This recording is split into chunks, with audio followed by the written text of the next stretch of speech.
Hello friend, today I will discuss a very beautiful poem, A Valediction Forbidding Morning, written by Johnson. Okay, first of all I discuss with you what is the meaning of a valediction. Valediction मतलब होता है separation and forbidding morning मतलब poet जो है वो forbid कर रहा है, मना कर रहा है। मॉर्निंग मतलब सॉरो करने से, दुख करने से। आप कह सकते हो कि ये जो पोएम है जॉर्डन जो अपने वाइफ को इंडिकेट करते हैं एन मोरे को, बिकॉज वो उनसे सेपरेट हो रहे हैं, मतलब वो फ्रांस के लिए जा रहे हैं, फ्रांस जा रहे हैं अपने अपने फ्रेंड सर रॉबर्ट ड्यूरी के साथ। ठीक है, तो इस पोएम में जो है वो पोएट अपने वाइफ को एक्सप्लेन करता है कि he is forced to spend time apart from his lover, but before he leaves he tells her that their farewell should not be the occasion of mourning or sorrow. Okay, इस poem में poet यही कहता है कि अगर ये उन्हें separate होना पड़ रहा है, लेकिन उनका जो सेपरेशन होगा, सेपरेशन टाइम होगा, वो सॉरो का नहीं होना चाहिए। ठीक है, जैसे in the same way as virtuous men pass mildly away and whisper to their soul to go, while some of their sad friends do say, the breath goes now and some say no. ठीक है, जैसे कि virtuous man जो होते हैं, virtuous man die mildly and without complaint, बिना कोई complain के वो अपने सोल को जाने के लिए अलाउ कर देते हैं। While some of their friend, उनके कुछ ऐसे फ्रेंड्स हैं जो कहते हैं कि उन्हें अभी नहीं जाना चाहिए था या फिर अभी रुकना चाहिए था। So let us melt and make no voice, यहाँ पे मेल्ट का सेंस होगा डिपार्ट क्वाइटली। हमें भी पोएट कहता है कि हमें भी क्वाइटली डिपार्ट होना चाहिए, बिना किसी शोरगुल के, बिना without any noise. No tears flood not sigh tempest, मतलब हमारे आंसू से, जो टीयर से कोई भी बाढ़, मतलब जैसे आंसू से जो है वो बाढ़ नहीं आना चाहिए, या फिर साइड टेम्पेस्ट, हमारे आ भरने की वजह से कहीं तूफान ना आ जाए, तूफान नहीं आना चाहिए, टेम्पेस्ट नहीं आना चाहिए। मतलब यहाँ पे पोएट जो है वो थोड़ा हाइपरबोल का यूज़ किया है। दैट वर प्रोफेनेशन ऑफ और जॉय, वो पोएट कहते हैं कि अगर हम ऐसा करते हैं तो ये हमारे जॉय का प्रोफेनेशन होगा। प्रोफेनेशन का मतलब होगा सैक्रिलेज, मतलब इम्प्योर चीज़ों को इम्प्योर करना। टू टेल द लैटी और लव, और कॉमन पीपल के बीच में, लैटी मतलब कॉमन अर्थली पीपल के लोग बीच में हमारी जो प्रेम है, जो लव है, वो स्प्रेड होगी।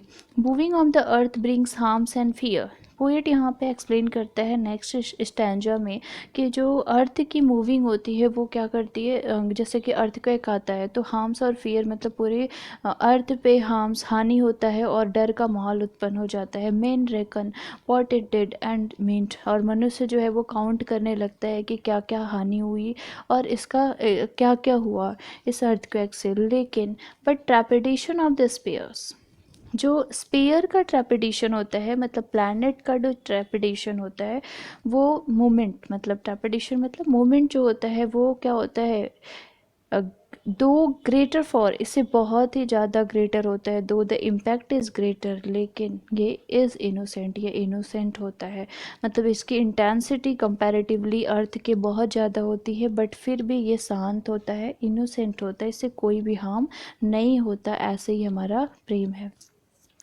Dull submarine lovers love, whose soul is sense can't admit of sense because it doth remove those things which elemented it. यहाँ पे पोइट कहते हैं जैसे वर्डली पीपल जो होते हैं, जो उनका प्रेम होता है, वो उनका जो सोल जो कनेक्टेड होता है वो सेंस से कनेक्ट होता है, उनका प्रेम जो होता है फिजिकल होता है। That's why can't admit of sense, वो ऑफ सेंस को एडमिट नहीं करता है, सेपरेशन को एडमिट स्वीकार नहीं करता है। Because it doth remove those things which elemented it, उनके उनसे वही चीज़ें रिमूव हो जाती हैं, दूर चली जाती है, जिसके वजह से वो एक दूसरे के पास आए थे, मतलब फिजिकल लव उनका था। दैट्स वाई वो उस सेपरेशन को एंड्योर नहीं कर पाते। But we by a love so much refined, हमारा जो लव है वो पोएट जो है अपने वाइफ से कहता है एन मोरे से कि हमारा जो लव है बहुत रिफाइंड है, बहुत प्योर है। That ourselves know not what it is, मतलब हम भी नहीं जानते कि ये क्या है। Inter assured of the mind, this is the mingle of soul, हमारा माइंड, हमारा सोल जो है एक दूसरे से अटैच्ड है। Careless eye lips hands to miss, मतलब हम अब लिप्स, आई और हैंड्स मतलब फिजिकल एस्पेक्ट का कोई केयर नहीं करते हैं।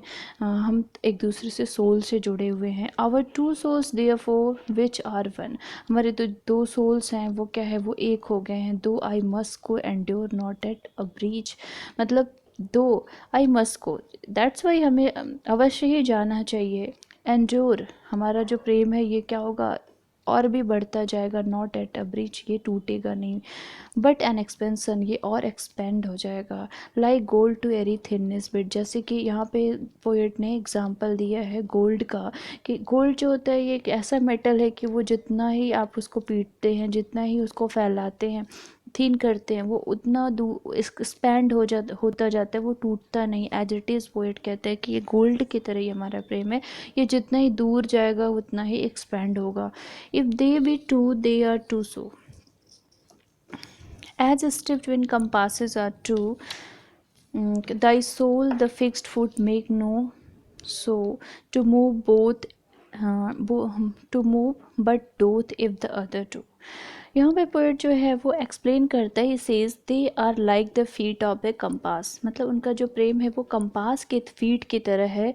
His lover soul is a fixed foot in the centre, उनका जो लवर्स का जो सोल है वो सेंटर में फिट होता है, जैसे कंपास का सेंटर का फुट होता है। And he is the foot that moves around it, और वो जो है उनके चारों तरफ मूव करते रहते हैं, मतलब दूसरा जो फुट होता है। The firmness of the centre foot makes the circle. Okay, पर पोएट यहाँ पे कहता है कि जो फॉर्मनेस होता है फर्स्ट फूड का, उनके जो जैसे उनके जो लवर्स का सोल जो है वो फिक्स्ड है, और दूसरा जो पोएट जो है वो मूव कर रहा है उसके चारों तरफ। यहाँ पे कहता है कि to move but doth if the other do, दूसरा वाला भी मूव करता है कब, जब दूसरा जो मूविंग एस्पेक्ट है वो मूव करता है, मतलब जब पोएट मूव करता है तो उसकी प्रेमिका भी उसके साथ साथ मूव करती है, मतलब उनकी wife. And though it in the centre sit yet when the other far doth throw, as it is same है यहाँ पे पोएट कहता है कि the firmness of the centre foot makes the circle and the outer foot draws perfect. Okay, मतलब जो form centre का जो फुट है वो स्टैंड रहता है और दूसरा उसके चारों तरफ मूव करता है। It leans and hearkens after it, लेकिन जो फॉर्म्स सेंटर में जो फूट होता है वो क्या होता है, उसके साथ लीन करता है, झुकता है, उसके उसके बातों को सुनता है।